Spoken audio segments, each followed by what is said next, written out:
A Covington woman who was adopted as a baby has always wanted to know who her birth parents were, but with a closed adoption, it became impossible. But now DNA technology is making closed adoptions in some ways ineffective. And as Meg Farris tells us in tonight's special report, it helped end decades of searching. Joni Soboloff could have never imagined how a lifelong mystery would finally unravel with a surprising turn after nearly 60 years.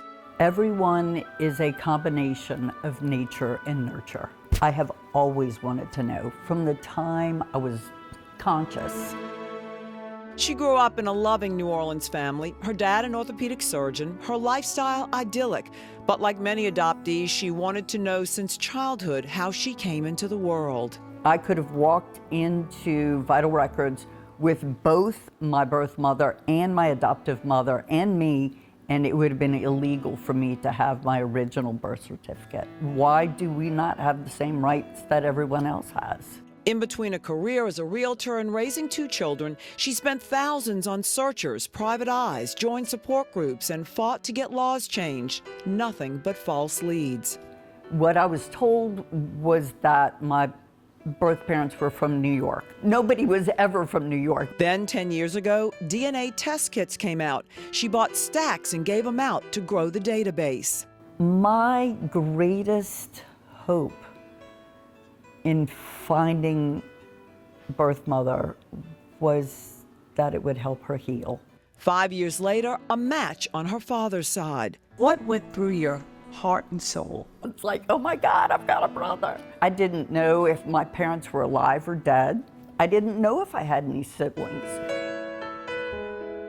That first contact with him took courage. There's fear of rejection. So, are we like cousins? It's like, no. He said, so are we like siblings? It's like, He's like, oh my God. I said, I know. She met her father and her newfound half-brother and sister. An uncle helped with a potential name of the teen girl from back in the 1950s who might be her biological mother. And sure enough, a couple of relatives on that side had already come up in her ancestry tree. But here's where the story takes a surprising turn. The mystery of all of this is that here's this person looking, going to all these expenses and troubles to make that connection, and it was right there for her. That's her.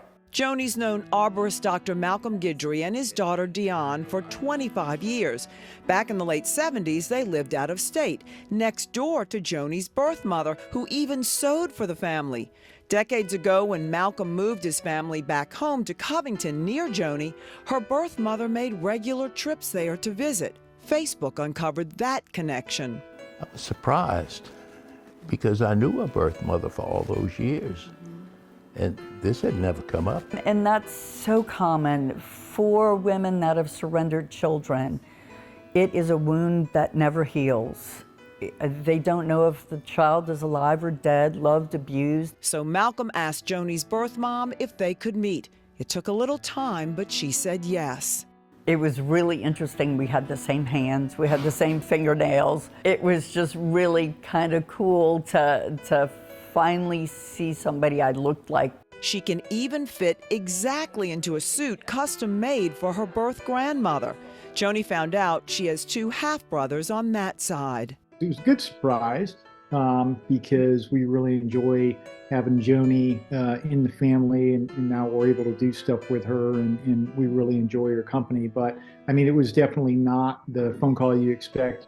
In some ways, it's been cathartic for Eric, helping him understand some generational family dynamics.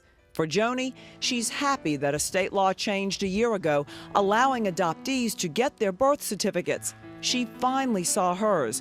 It's filled with false information and a birth date that her birth mom thinks is made up. But Joni's keeping that and her passion to help other adoptees search. It's a blessing to be able to help other people get their answers. Meg Farris, Eyewitness News. Well, Joni says both her mothers got to meet before her adoptive mother passed away. They went to Joni's daughter's baby shower. If you're searching, we have a contact for Joni with this story on WWLTV.com.